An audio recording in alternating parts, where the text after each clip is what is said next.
Hello and welcome to Sticky Notes, the classical music podcast. My name is Joshua Weilerstein. I'm a conductor, and I'm the music director of the Orchestre Nationale de Lille and the chief conductor of the Aalborg Symphony. This podcast is for anyone who loves classical music, works in the field, or is just getting ready to dive in to this amazing world of incredible music.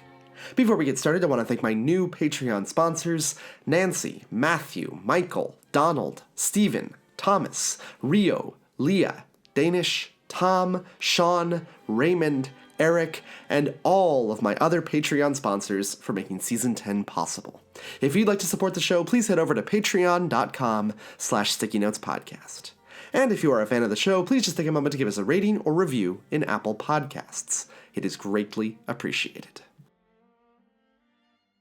So I'm going to be heading to Potsdam next week in Germany, just outside of Berlin, for a week with the Kammerakademie Potsdam. We are going to be doing a really exciting program with Mendelssohn's Midsummer Night's Dream Overture, Bernstein's Serenade for violin with Bibescride, Betty Oliveros for The Day Has Declined, a commission from the Kammerakademie Potsdam, and the Barshai arrangement of Shostakovich's Fourth String Quartet. It's a really, really nice program with an orchestra that I've been to before, and I really love working with them, so I can't wait for that. For this week's episode, I want to thank my Patreon sponsor, Steve, for sponsoring this episode on Shostakovich's Eighth Symphony. If you would like a piece of your choice analyzed or a topic of your choice analyzed on the show, please do check out patreon.com/StickyNotesPodcast. On to the show.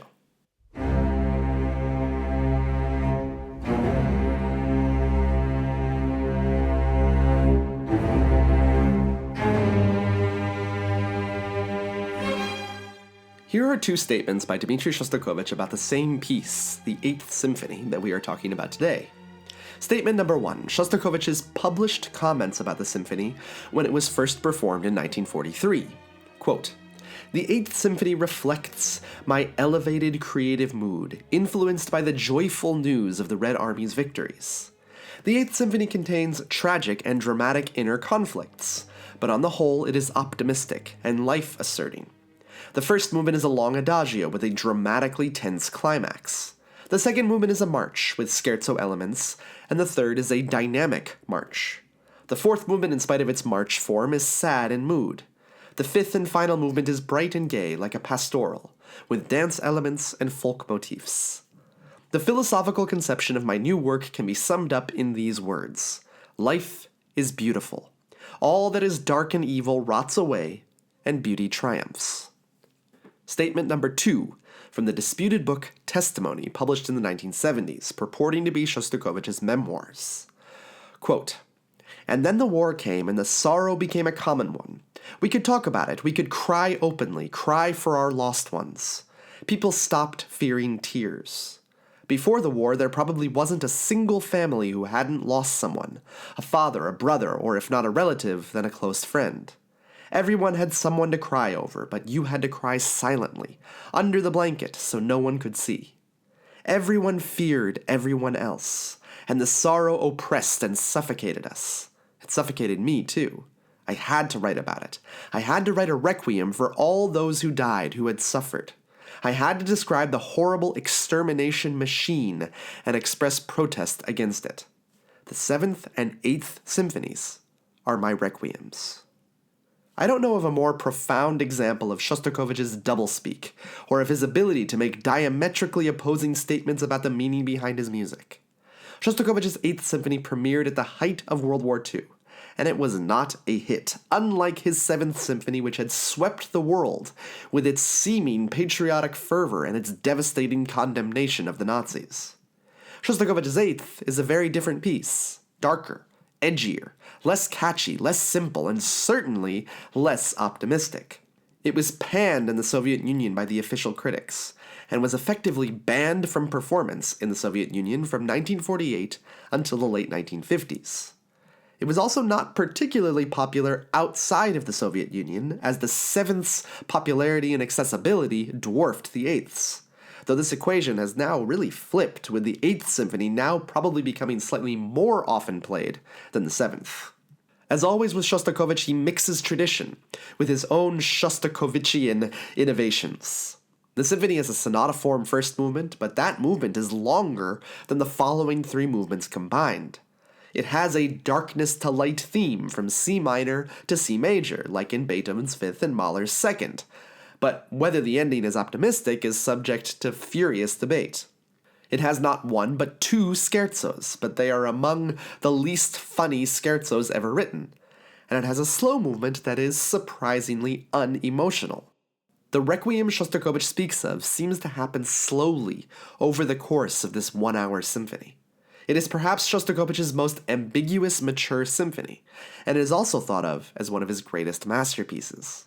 Today on this Patreon-sponsored episode, we'll dive into this remarkable work, trying to create a framework to understand this huge and demanding symphony. All this and more is coming right up on Sticky Notes.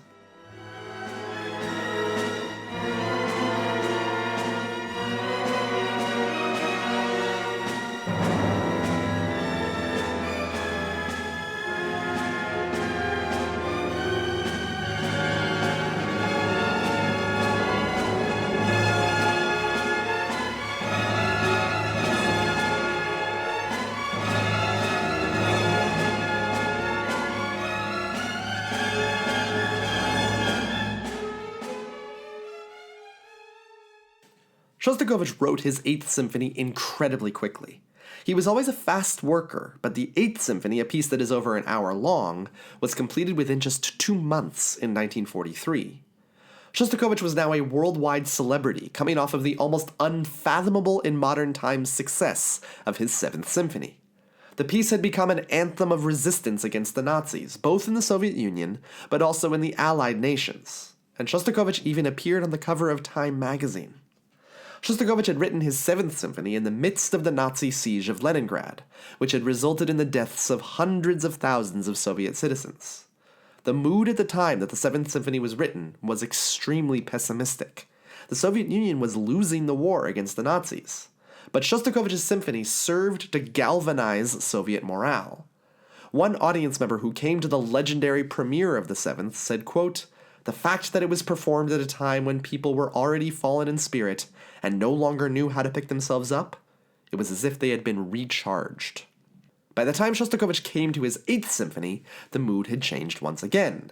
The Soviet army was beginning to push the Nazis back, and the mood had flipped to a kind of nervous optimism, something that Shostakovich would have been wise to have reflected in his new symphony. But as he almost always did, Shostakovich went his own way, deciding not to reflect this newfound hope, but to express a complicated and ambiguous combination of despair, agony, longing, and perhaps wisps of hope in the darkness. Let's go into the piece now, starting with the mammoth first movement, which lasts nearly a half an hour. Since it's such a huge movement and we have 4 other movements to talk about, I want to lay out the main building blocks of this movement before talking about some of the details that make it so moving. The movement is actually cast in a huge-scale sonata form, and here's a big hint to the main thing I'm going to talk about with this movement.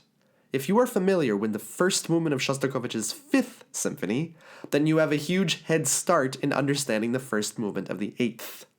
It begins with a dramatic and powerful motive played by the cellos and basses. This is the introduction of the movement.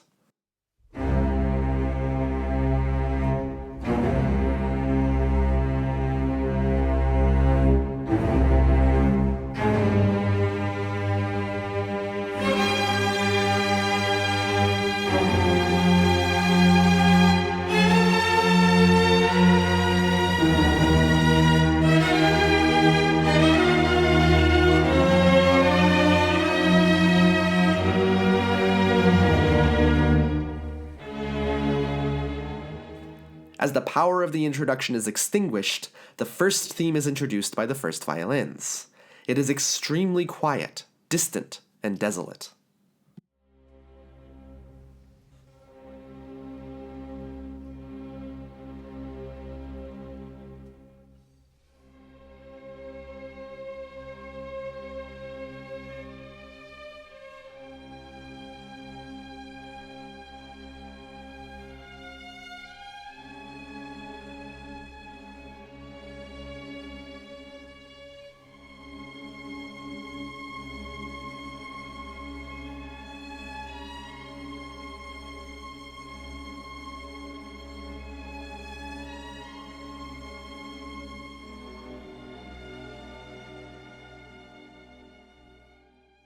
The theme is developed for a few minutes before we move on to the second theme.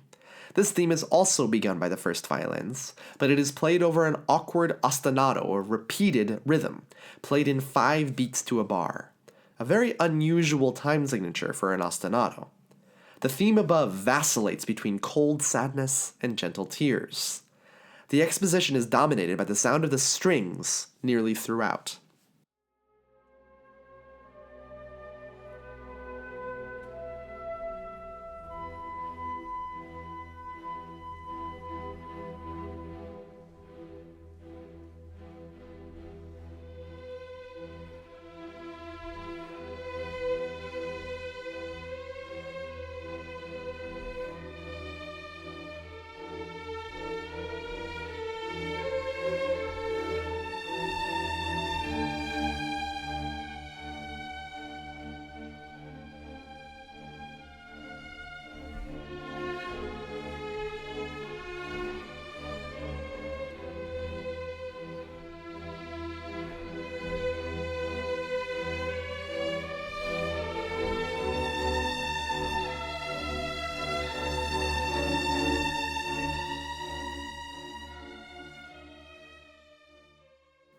Two cello chorales and an ethereal and mysterious line from the violins alternate at the end of the development of the second theme, and the development itself begins with the winds finally taking on more of the melodic weight of the movement.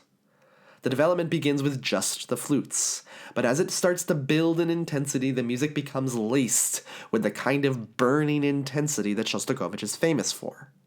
Shostakovich seems to anticipate a desire to get faster as well, and so he insists that the orchestra get louder without making any acceleration whatsoever.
The two main themes come into repeated conflict with each other as the music becomes increasingly dramatic. A snare drum enters, playing a version of the ostinato rhythm from the second theme, while the orchestra plays an increasingly wailing lament.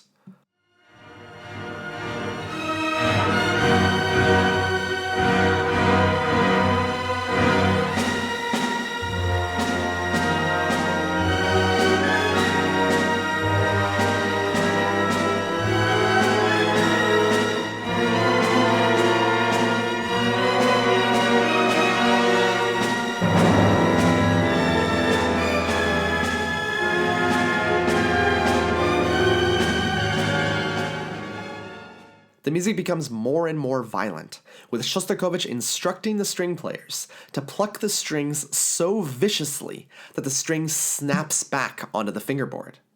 What was a lament is now quickly becoming a show of brutality.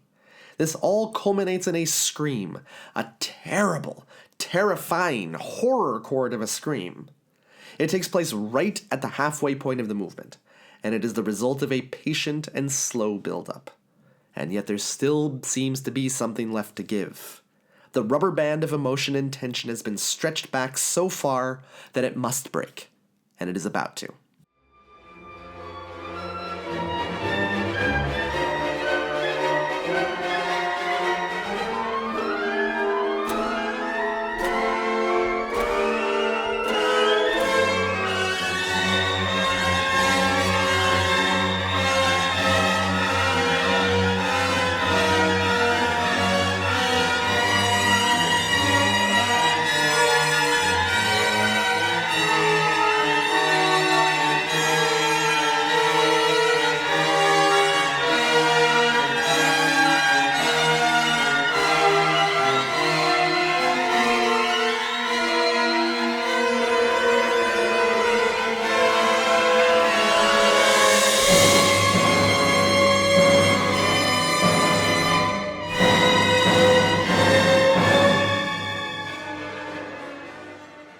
This fast section is the second part of the development, and it is as vicious as the first part was lamenting. Every instrument plays in its highest register, and the music becomes more and more shrill and out of control.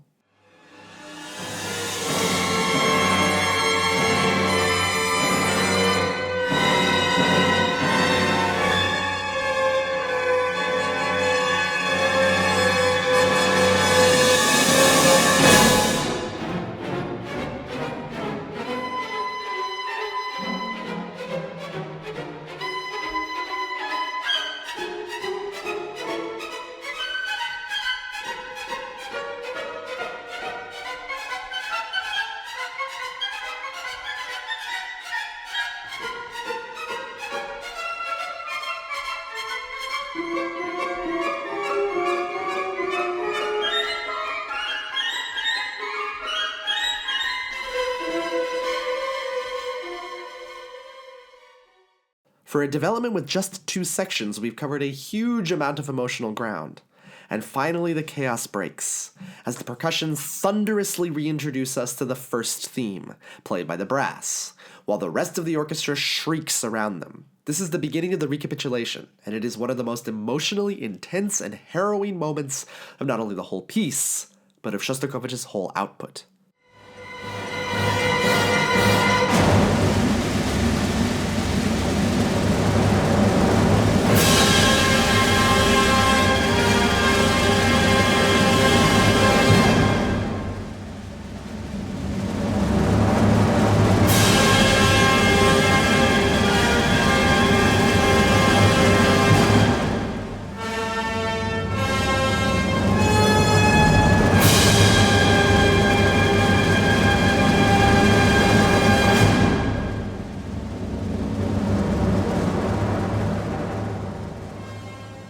The recapitulation is unusual in the sense that the first theme is now not developed. Shostakovich immediately moves on to his second theme, but in this case he gives the theme to a single voice, the English horn. First, though, Shostakovich allows the English horn to play a long lament over what we have just witnessed. It is heartbreaking in its loneliness and devastation. And slowly the lament develops into the second theme itself, marked by that same ostinato rhythm from the exposition.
And finally, we arrive at the coda of the movement. The brass attempt to return us to the introductory music from the very beginning of the piece, but it seems that their hearts aren't really in it, and little by little, the air is taken out of this movement. The strings play a ghostly echo of the first theme, and the trumpet gives us one more memory of its outline before the movement fades away.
So there you have it, the main building blocks of this 30-minute movement. Introduction, 2 themes, development in 2 sections, 2 more themes, plus that massive English horn solo, and a coda.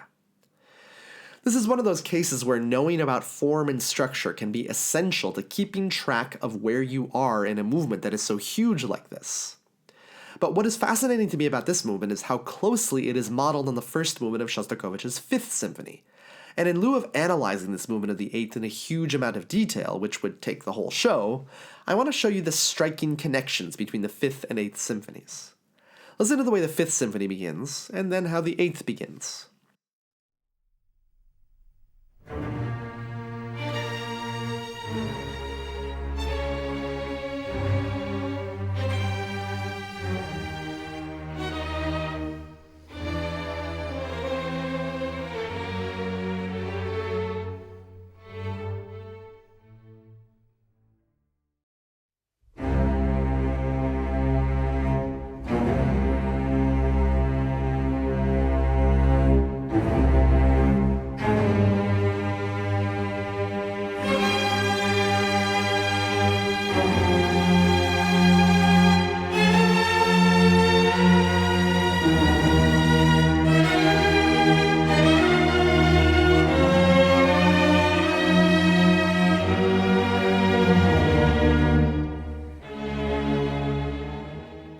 Then the first themes of both pieces, first the fifth, then the eighth.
Then the second themes, arching over an ostinato, again first the fifth, then the eighth.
Then the development sections both feature huge accelerations of tempo and a build-up to a massive climax restating the first theme. Again, first the fifth, then the eighth.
Some critics accused Shostakovich of a kind of creative burnout with this symphony, of copying his own form. But Mark Wigglesworth, the great conductor, has a different perspective. I'll leave you with this as we finish our look at this movement and head into the rest of the symphony. Wigglesworth says, quote, "The vast opening movement does follow with striking similarity the structure of the corresponding movement in the fifth. But there is more passion in the earlier piece, more sorrow. The second time around there is an emptiness in the pain. It is a hollow cry rather than an emotional heartbreak. The huge agonizing outbursts that form the movement's climax feel more like lonely screams in a desert than specific pleas for help." I agree with Wigglesworth, and I think that criticizing the form of this symphony for being the same as the fifth is like criticizing Beethoven for using sonata form in each of the first movements of his symphonies. The Fifth and Eighth Symphonies are trying to communicate different things, and they do so masterfully, even if the form is the same.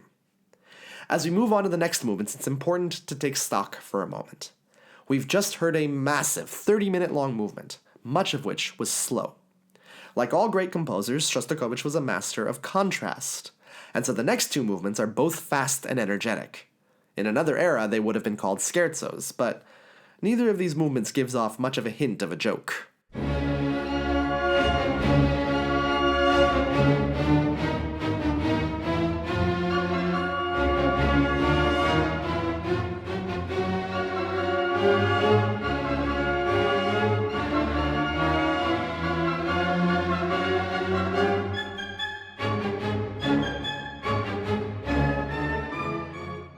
Shostakovich seems to be mocking the idea of a muscular march in this movement.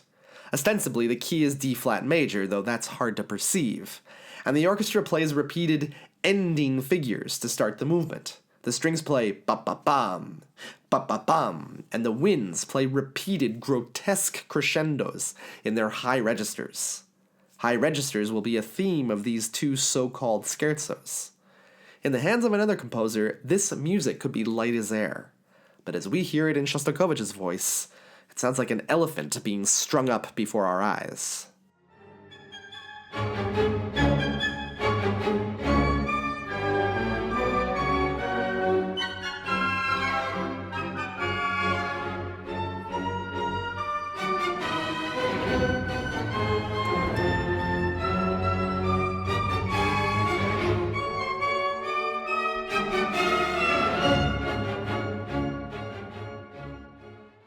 These swooping gestures are all part of the, quote, humor in this movement. Shostakovich was well known for his remarkable sense of ironic humor. One of my favorite stories that I've repeated many times about Shostakovich is about a toast he gave. Stalin was very fond of saying to the Soviet people, "Things are always getting better." Shostakovich was fond of toasting friends by saying, "Here's to things never getting better." The stomping march relaxes somewhat into the second section of the movement. Over another ostinato rhythm, a lone piccolo spits out a theme that again could be funny and charming in a different world. But in the world of this symphony, it is mysterious, creepy, and unsettling. It is also followed by a response by the bassoons, the lowest wind instruments. There is humor here, but it's of a kind that should make your skin crawl a little bit.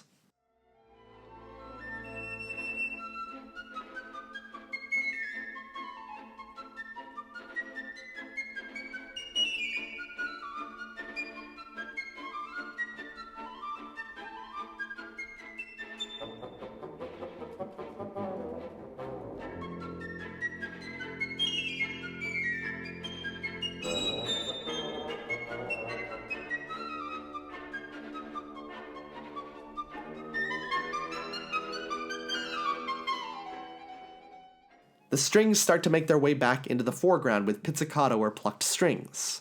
Shostakovich rarely separates out voices as clearly as he does in this movement. The winds have their own shrill and mocking music, the strings more muscular power, and the brass, well, when they start to make their way back in, you'll notice. In many ways, this is a return to Shostakovich's earlier music, pre his 1936 denunciation, where Shostakovich was willing to take risks with harmony and character that he was unable to afterwards. This is biting, nasty music. and the brass finally barrel in with the opening theme, while the strings and winds finally come together in mutual shrieks of hysterical laughter or screams, or a combination of the two.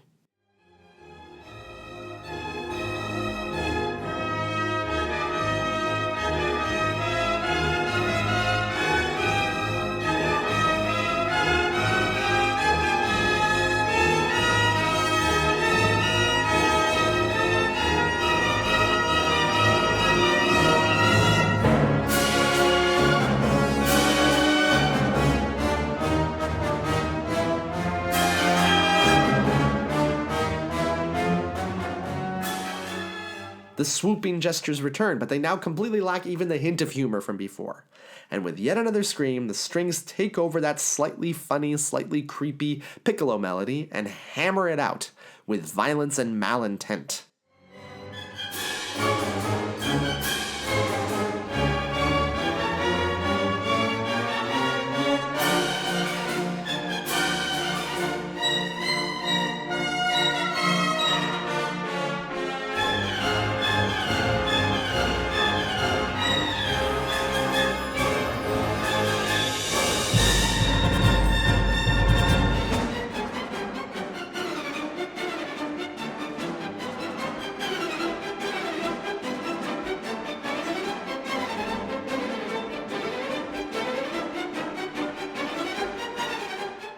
This short movement is about to come to an end, but Shostakovich is now going to pull out all of his surrealist genius at once. The flute now continues on the creepy/charming theme, but listen down below to the contrabassoon, essentially the lowest instrument in the wind section. The gulf between these registers can't be intended to be anything else but comic.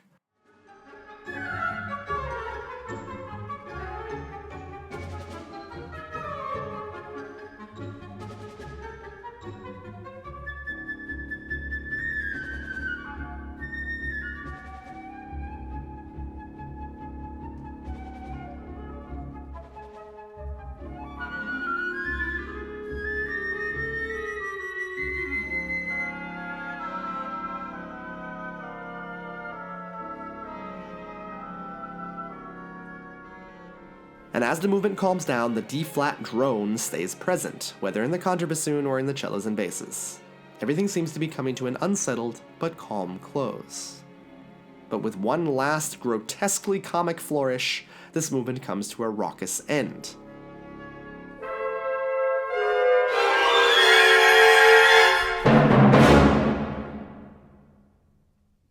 This movement is both funny and very not funny at the same time.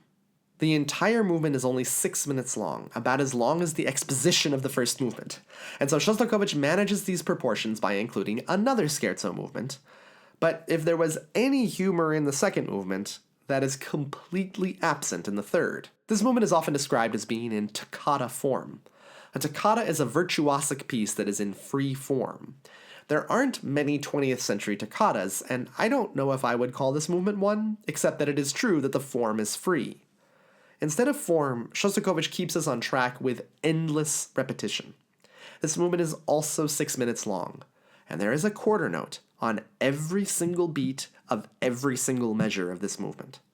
The movement starts with the violas outlining an E minor chord, marked to be played as articulated and literally as marked as possible.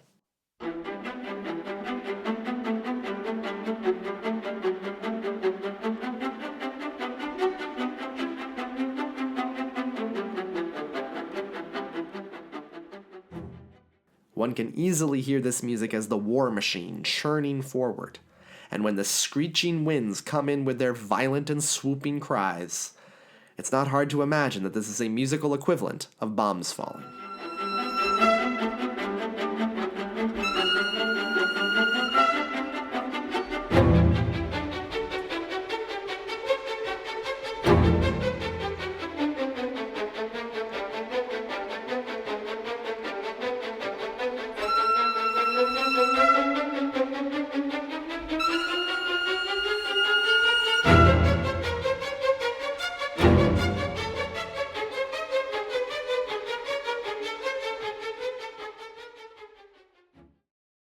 Because the other two movements have been so dynamic, we keep waiting for something to happen in this movement. The violins take over the hammered quarter notes and there is a heavy tension in the air. Where is this machine taking us? And yet Shostakovich relentlessly drives forward without giving us anything that we might be expecting.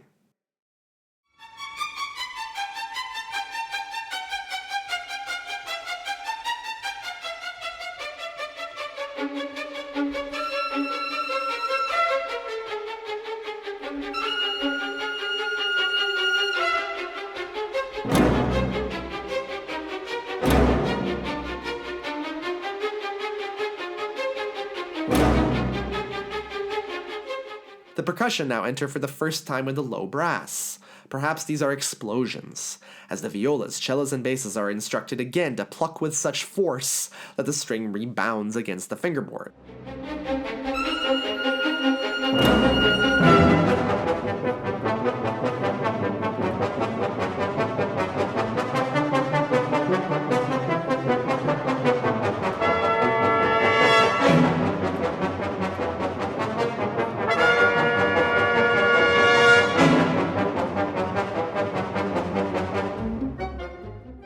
The third part now gives the machine to the brass, pounding away, always at exactly the same tempo. If you are expecting development in this music, forget it. That is not its intent in any way, shape, or form.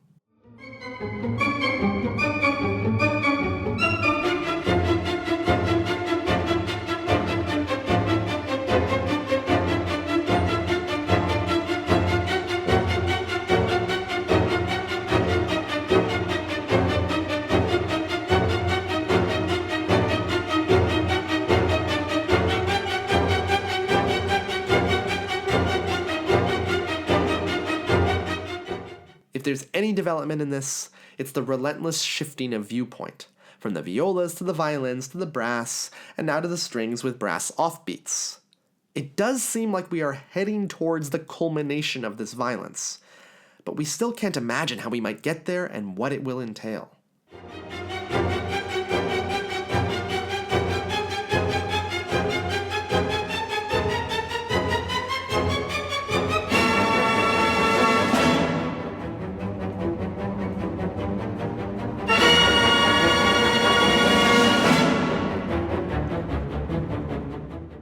Instead, we return again to the bomb-falling motive, now accompanied for the first time by the snare drum. The percussion are slowly being introduced in this movement, and surprisingly, Shostakovich veers away from an immediate high point, continuing the rhythm but bringing the volume down until finally we enter a new section, led by a clownish military trumpet solo. We hear a bit of the William Tell overture, a joyous shriek in the winds, and all the same, it seems like none of this was meant to be taken very seriously at all. Remember that Shostakovich was writing this in the midst of what is still called today the Great Patriotic War. How did he think he was going to get away with this mocking of the war machine?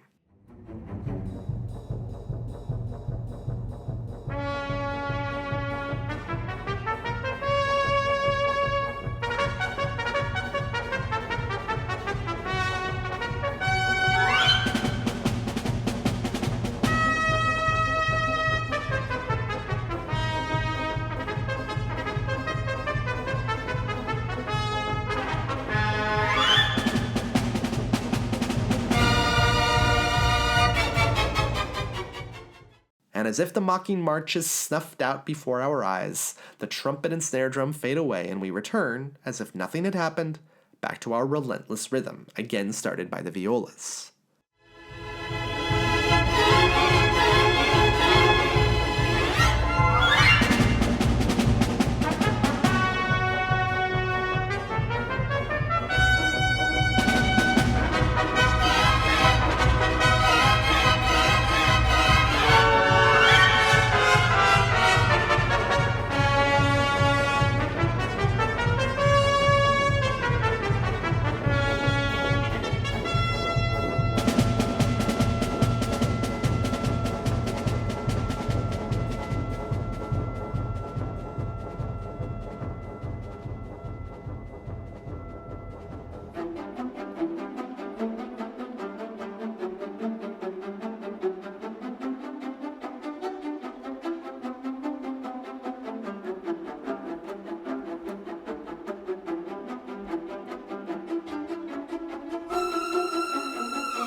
We go through a compressed version of the music we heard before, with the orchestration kaleidoscope always slightly different.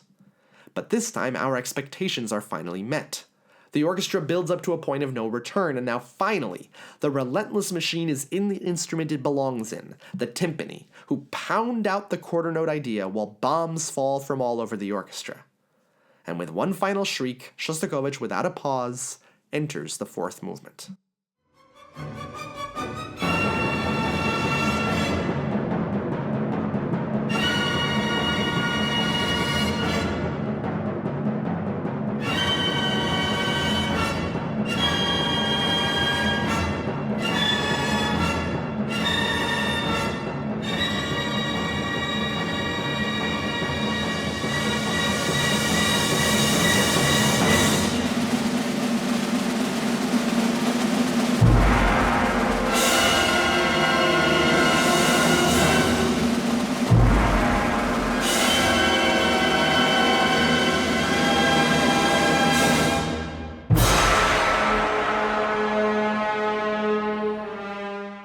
The fourth movement seems at first to be the emotional culmination of all of the tension created by the two scherzos. As it begins, a wailing lament is played by the whole orchestra, marked to be played triple fortissimo, one level louder than the traditional marking of as loudly as possible in classical music.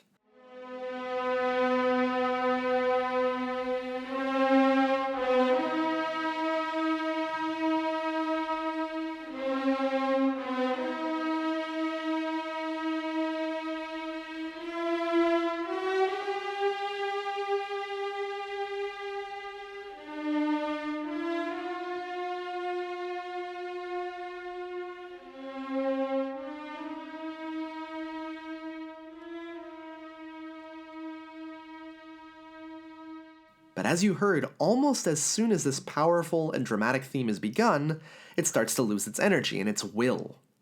What Shostakovich is writing in this fourth movement is another old form, this time a passacaglia, a series of variations over a ground bass line. What we realize as the first variation begins is that the lamenting theme we thought was the emotional requiem for those we lost during the War Machine movements is not that at all. Instead, it is just a bass line for the variations to come. It's a musical sleight of hand that destabilizes us emotionally right as we begin the 10-minute journey throughout this movement.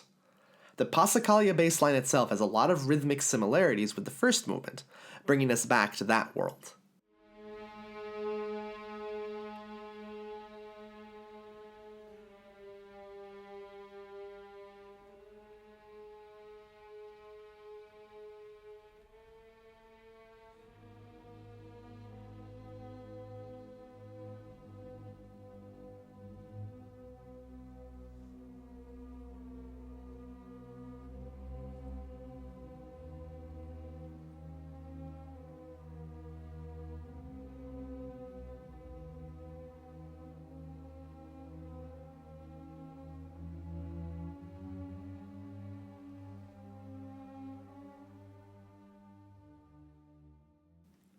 This movement is often ice cold, a huge contrast to Shostakovich's usually quite emotional slow movements.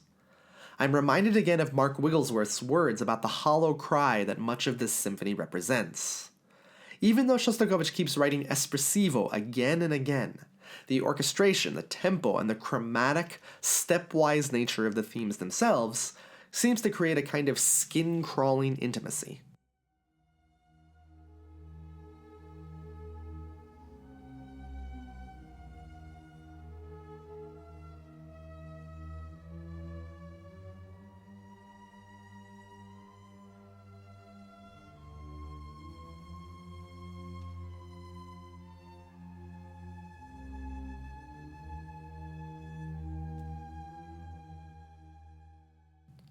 For nearly 5 minutes, the strings meander around over the top of this bass line. I remember hearing a performance of this symphony where the tension in the room became almost unbearable. I firmly believe that the coughing epidemic that takes place in concert halls is either due to boredom or to nervous tension. And in the case of this performance in Boston, I'm sure it was the tension. People moved shiftily in their seats as if they were trying to rid themselves of this deeply introspective and intimate music.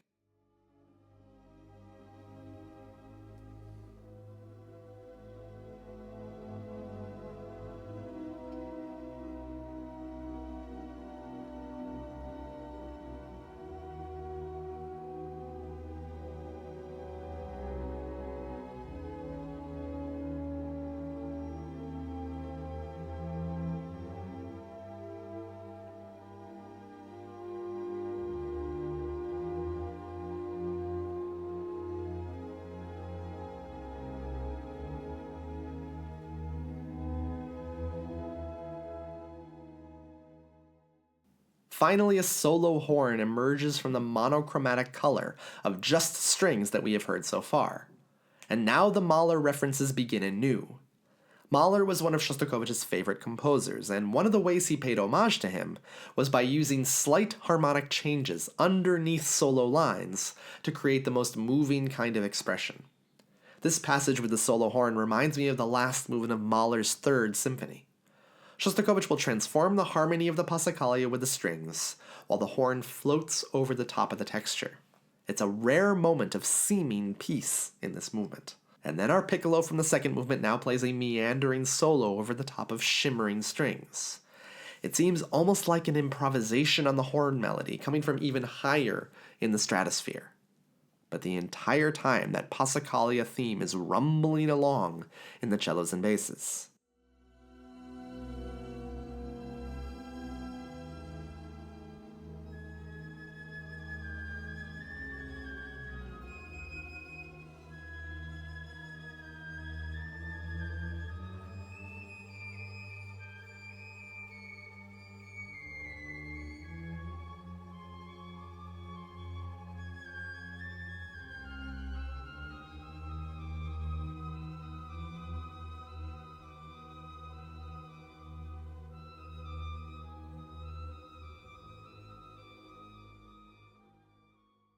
And in perhaps the most modernist touch in the symphony, the flutes now play flutter tongue, the flute version of a string tremolo, in one of the most unsettling moments of the movement.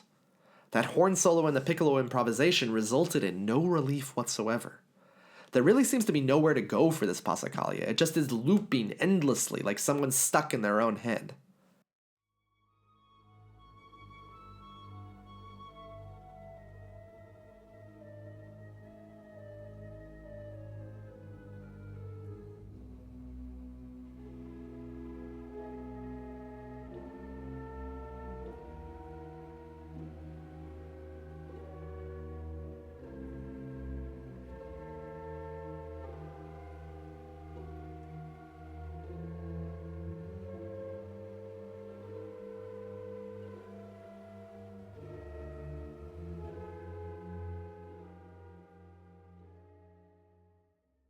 What I'm describing over these last movements doesn't sound like a picnic, I'm fully aware. Two violent scherzos and an obsessively introspective slow movement, which altogether last about 22 minutes, is an intense experience to be a part of, and it's put to the conductor and orchestra to keep the tension going in this music. But I want to emphasize that making your skin crawl, battering you with orchestral violence, and hearing this almost shockingly static music is Shostakovich's intention. It's meant to make your skin crawl, and hopefully it does. As instruments start to fall away, we are introduced again to the flutter-tonguing flutes, though this time they play with more violence than before. It seems again that there is nowhere to go in this movement, until we finally learn its reason for existing in the first place.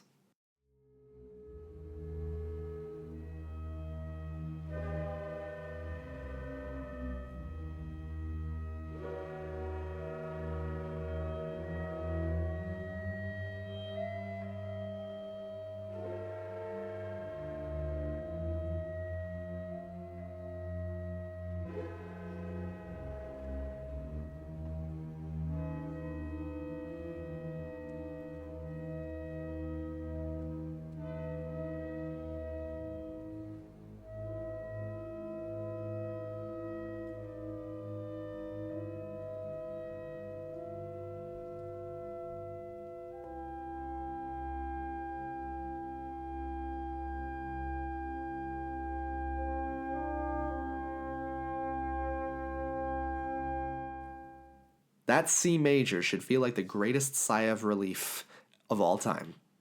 In one of the most moving pieces of information I've found about this symphony, a violinist in the Leningrad Philharmonic recalled speaking to Shostakovich about the symphony while the two were on a boat from England to France. The violinist Yakov Miklas said this, quote, "One of the most remarkable things in the work is the transition to the finale. The music resolves into C major like a ray of sunlight. Dmitri Dmitrievich looked at me, and I will never forget the expression of his eyes. My dear friend, if you only knew how much blood that C major cost me."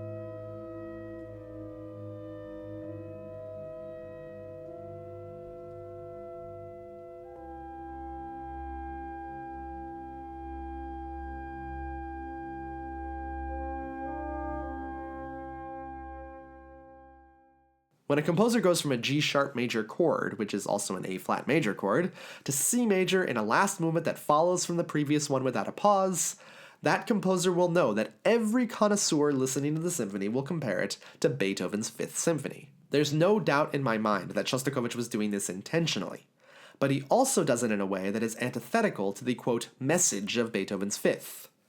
Beethoven, in inaugurating the so-called darkness to light path of symphonies, creates a blaze of fire at the beginning of the last movement of the Fifth.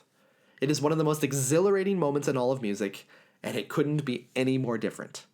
The Shostakovich turns into a pastoral rondo movement, and the Beethoven blazes away with joyous and ecstatic fervor. As Shostakovich progresses, we keep waiting for the joy to break out, but he resolutely keeps things inward-looking, though now with much less agony than in the previous movement.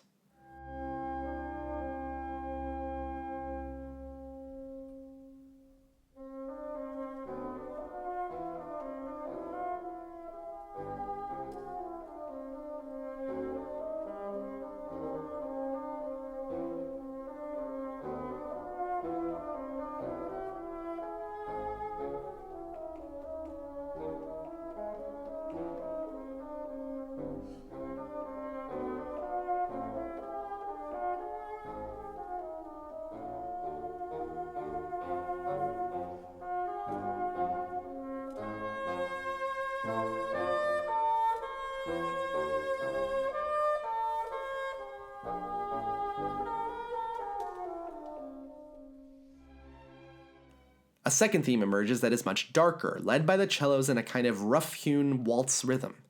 But again, the feeling is a little bit less serious. It certainly isn't carefree, but it still feels like relief.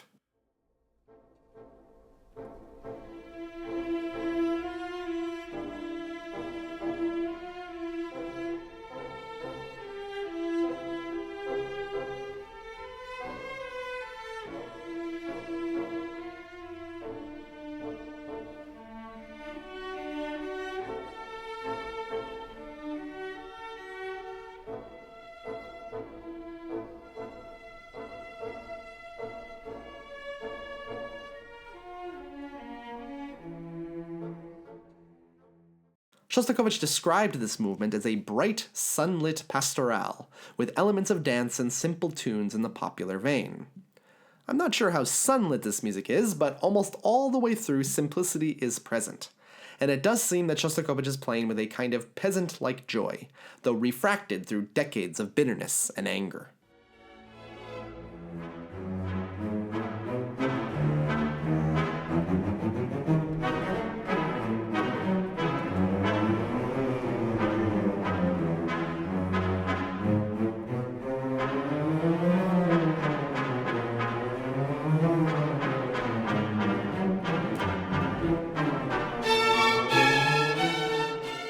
The theme comes back once in the oboes, but later on it begins again, first hidden in the cellos and basses, a reminder of the passacaglia from the previous movement. And then the violas take it over, followed by the second violins, and we realize that Shostakovich has transformed the theme into a little fugue. The invention in this piece from very simple raw materials is phenomenal from start to finish.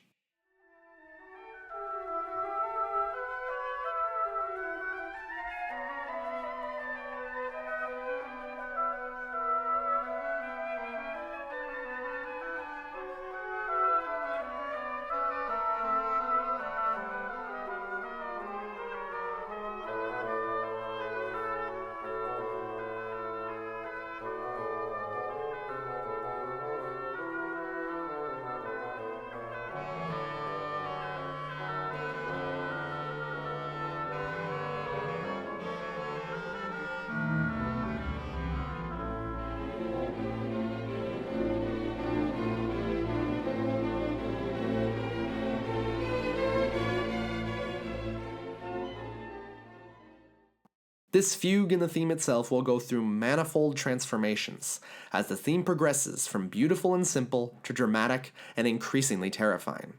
Shostakovich has one more massive climax to achieve in this symphony.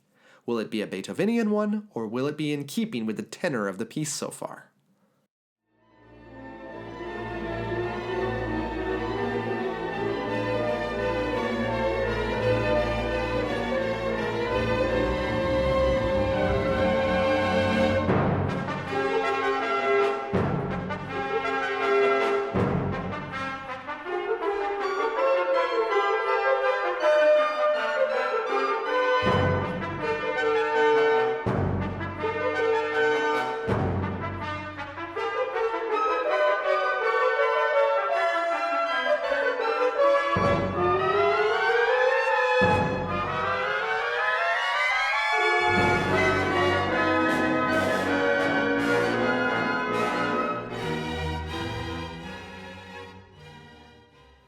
first violins begin a series of dramatic climbs to the top of their instruments, almost like mimicking athletic feats. If there's a joyous moment on the way to the top of the mountain, it's certainly right here.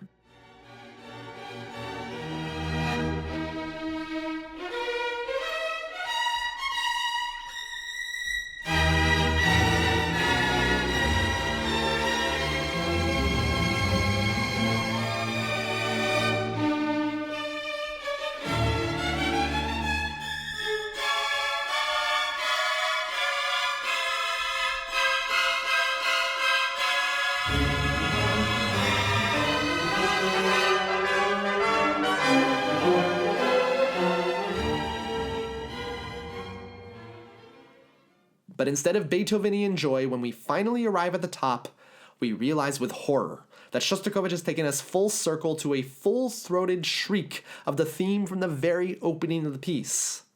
Not only are the final three movements connected without a pause, but this return of the opening music alerts us to the cyclical nature of the piece. After all of this, it seems possible that we haven't actually gotten anywhere at all.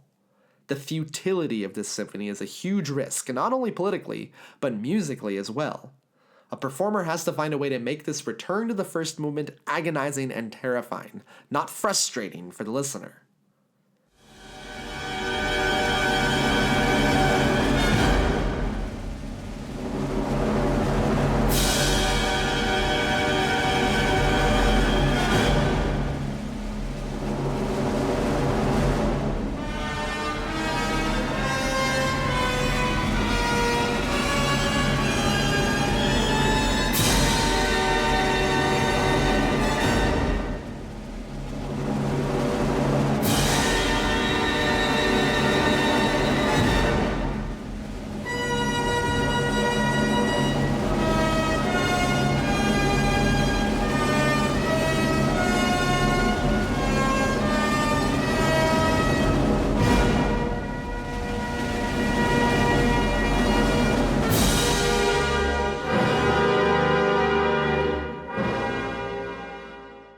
But instead of a requiem, once again, Shostakovich turns away from overt emotionality.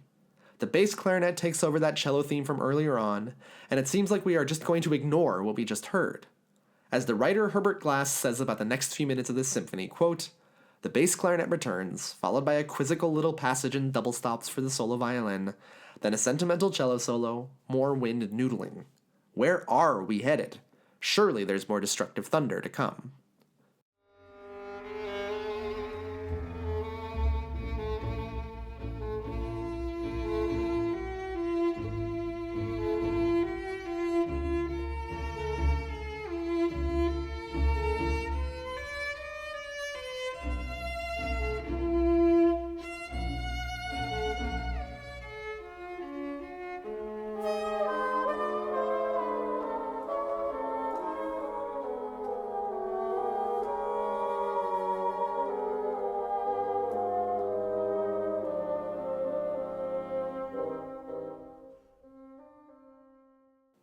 It seems as if that return to the first movement has just thrown the symphony completely off course. Everything is falling apart. Barely anyone in the orchestra is playing anymore. The opening theme is played by the bassoon again, while ghostly refractions of the first movement are played by the flute and xylophone. The emptiness here, after nearly an hour of music, is astonishing.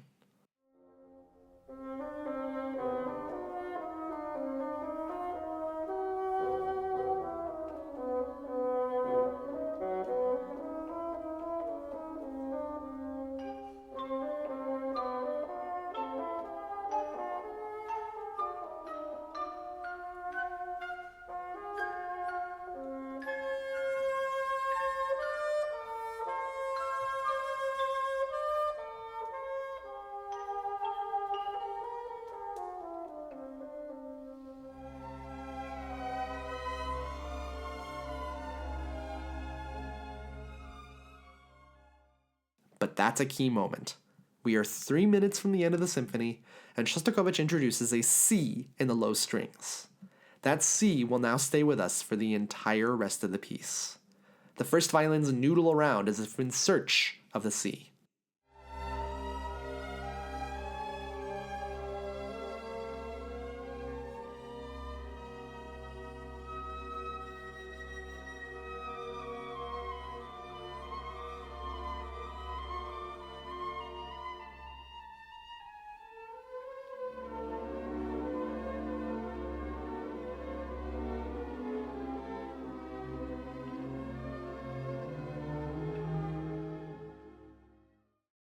The strings are muted, further cutting off the overtones of their instruments, as the violins now take over the sea in an ethereal and magical way.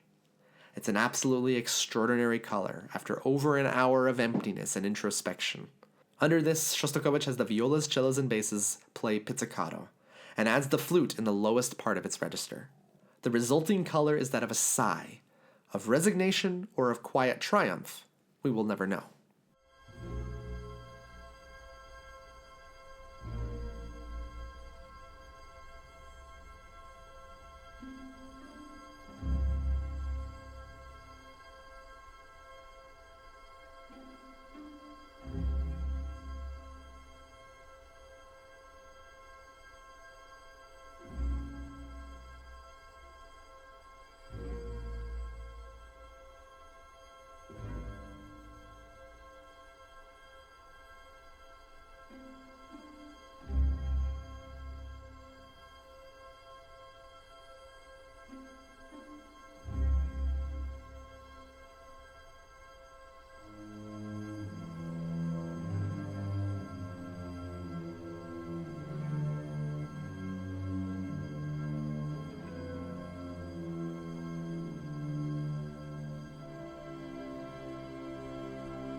This C major chord goes on for so long in the violins that it becomes part of the air we breathe. It goes straight into us, and it takes a long time for it to leave. Every person has their own interpretation of this ending, but in my view, the truth is that a performance of this symphony is not one that you necessarily enjoy, but is one you survive. In a way, that's how this symphony feels to me from the inside as well. The C major, quote, victory in the last movement is certainly hollow, but it's also present. It exists, and the existence of that C major chord is in some ways a confirmation of Shostakovich's initial quote about the symphony being about life is beautiful. At the same time, it's also a requiem. Shostakovich in this masterful symphony manages to make both statements true through his music, which is his greatest gift. Shostakovich's music doesn't contain only dualities. It's not black and white. It contains entire musical and moral universes, which inspire us, unsettle us, and move us to our cores every time we encounter them.